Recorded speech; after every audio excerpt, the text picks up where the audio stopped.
الحمد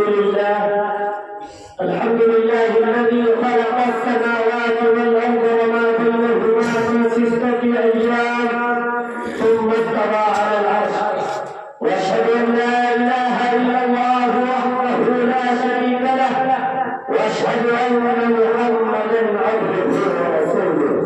أما بعد، رئيس الحفل الكريم وأساتذة الأجلة وحضرات الحكم، بهذه المناسبة السارة إني أريد أن أعبر أمامكم عن مواقفي ومشاعري التي تموج وتجول في قلبي على الركن الركين من الإسلام والجهاد في سبيل الله.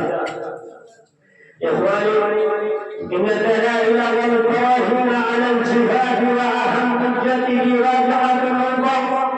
واقعة الأنظار التي تسع نصيبا كبيرا من القرآن الكريم والحديث الشريف النبوي في الأمر. يقول الله تبارك وتعالى بغرض من الوضوح والبيان: وجاهدوا بالله حق جهاده واقتلوهم حيث وجدتموهم وقاتلوهم حتى لا تكون فتنة ويكون الدين كله لله، وجاهدوا بأموالكم وأنفسكم في سبيل الله. وحق على الاستعداد الحربي فقال: وأعينونهم ما استطعتم من قوة. وقال النبي صلى الله عليه وسلم: إنه يا بني إسحاق إن أباكم كان راضيا، وقال: من قاتل لتكون كلمة الله هي العليا فهو في سبيل الله.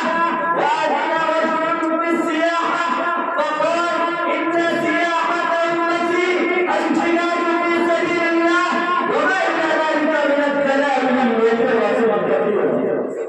إخواني، إن هذا الجهاد لماذا شرع ولماذا أمر؟ إنه شرع لإعلاء كلمة الله في الأرض، إنه شرع لتطهير الأرض من أنجاس الظلم وأنجاس الجور، إنه شرع لإخراج العباد من عبادة العباد إلى عبادة الله وحده، إنه شرع لإطلاع الجبابرة والبرائة التي نفذوا في البلاد وأفسدوا فيها الفساد.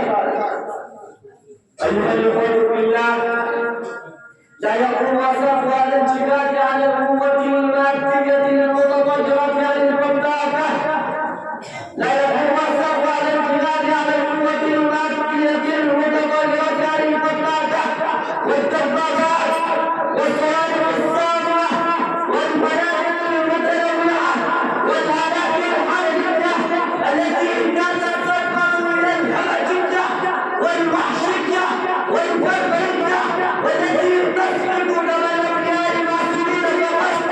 وللإسلام يدعوهم من الاستعداد لذلك والروح بعد ذلك يوجه عنايته من الناحية المادية المتطهرة عن الفتاكة والهمجية. وهذا هو الجهاد الذي يقلب التيار ويغير الزمان ويزلزل في بلاد الحكومات الجائرة الباطلة انزالا شديدا. وهذا هو الجهاد الذي يكون دائما للانقلاب، وهذا هو الجهاد الذي تنتهيه البشرية اليوم. وندعو الله ان يوفق له السبيل توحيدا عاجلا ليتم سبيله ويوفقه الكتاب.